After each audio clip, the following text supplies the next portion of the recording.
Just like those brave American soldiers who landed in Sicily in 1943 and stormed the Normandy beaches in 1944, young Israeli men and women are fighting today for our freedom, for our civilization. The elites that rule our societies, our so-called leaders, have converted to the sick ideology and the sick philosophy a long time ago that all cultures are equal.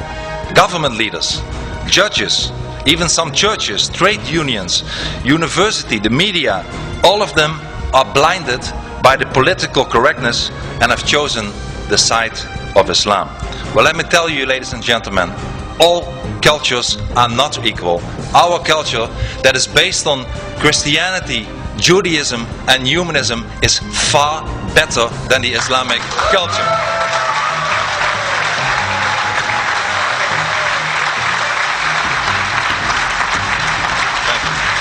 And many politicians seem to believe that their job is not to defend democracy and freedom, but to help to make the transition into Sharia law as smooth as possible. Ladies and gentlemen, I am often asked whether I have any answers to the problems and what those might be. Well, let me tell you, I certainly have the answers, even though many people in Europe don't like them, at least from the political elite. Let me tell you and mention a few of them.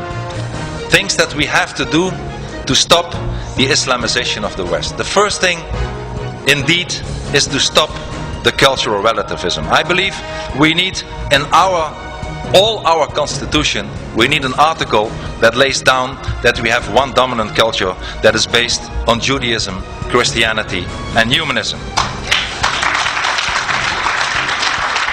Second, we have to stop pretending that Islam is a religion. Islam is not a religion. Islam is a totalitarian ideology. Islam wants to rule every aspect of society and every part of any person's life. Therefore, Islam should not be compared with other religions like Christianity or Judaism or Buddhism, but Islam should be compared with other totalitarian ideologies like communism or fascism.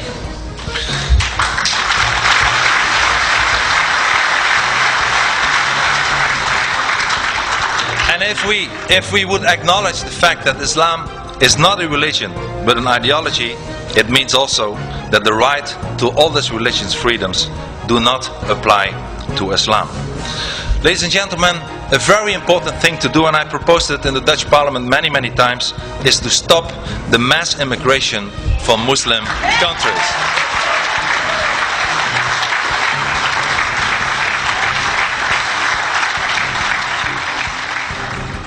And in order to preserve our own values, our own identity and our own culture, not one person from Muslim countries should be allowed to emigrate to our societies anymore.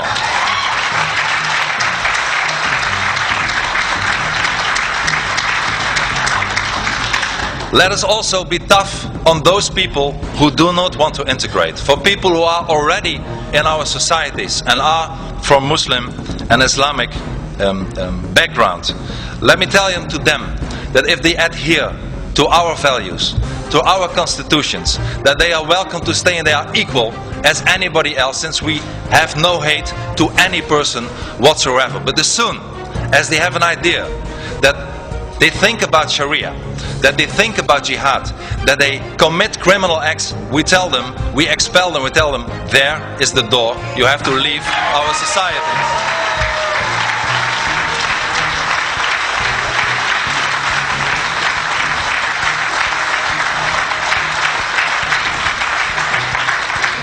And I also believe that every member of a non-Western country that wants to come or already is in our societies should sign a legally binding contract of assimilation and pledge of allegiance to our societies.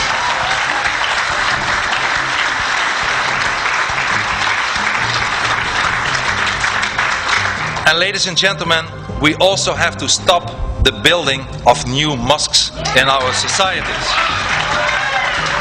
Yes.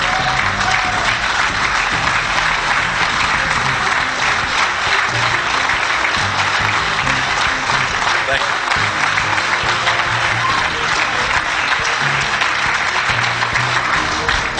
And I believe we should not allow one brick for one mosque to be built in our Western society as long as no churches or no synagogues are being allowed in countries like Saudi Arabia.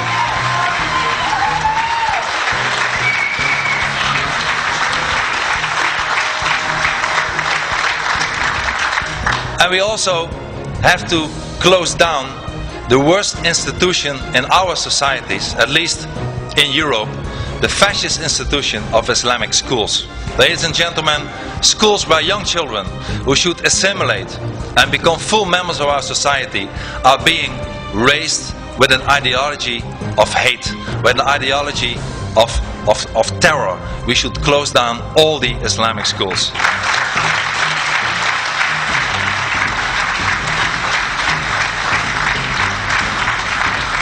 And as a last example, and maybe one of the most important examples, I think we have to get rid of our current weak leaders. We have no leaders anymore. Thank you. Thank you.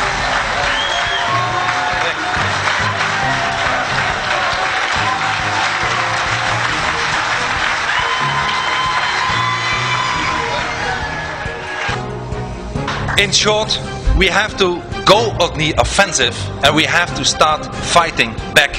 We must no longer allow ourselves to remain seated in our armchairs and get trampled over. If they bombard us with Sharia law, we will bombard them back with our human rights. If they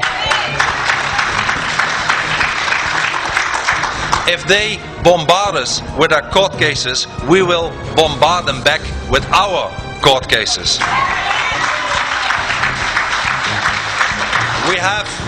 We have, ladies and gentlemen, finally we have to start fighting back and show that millions of people all over the world are sick and tired of it all and refuse to take any more. We must make it clear that millions of freedom-loving people are saying enough is enough. Ladies and gentlemen, we all have to struggle, and indeed it is a struggle.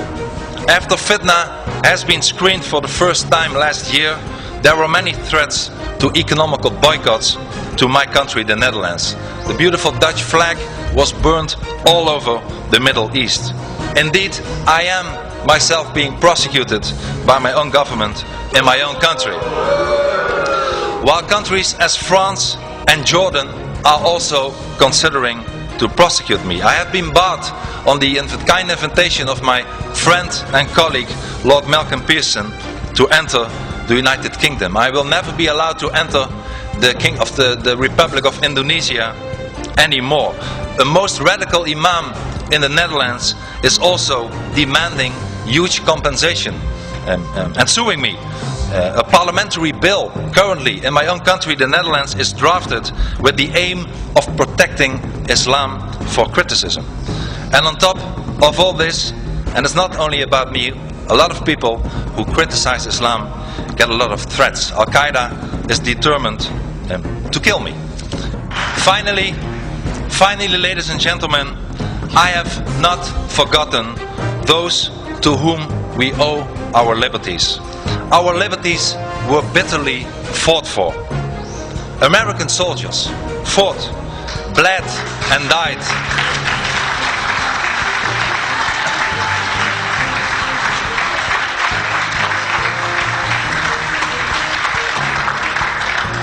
American soldiers fought, bled and died for European freedom. Ladies and gentlemen, American soldiers did not die for an Islamized Europe, they died for a free Europe.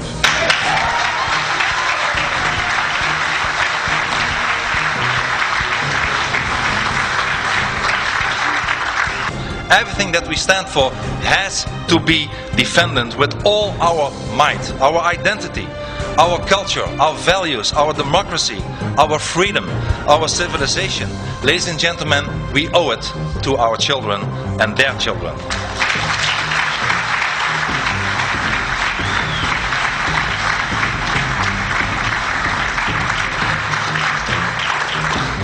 We will never give in. We will never give up. We will never surrender. Thank you very much. Thank you. Thank you. Thank you very much.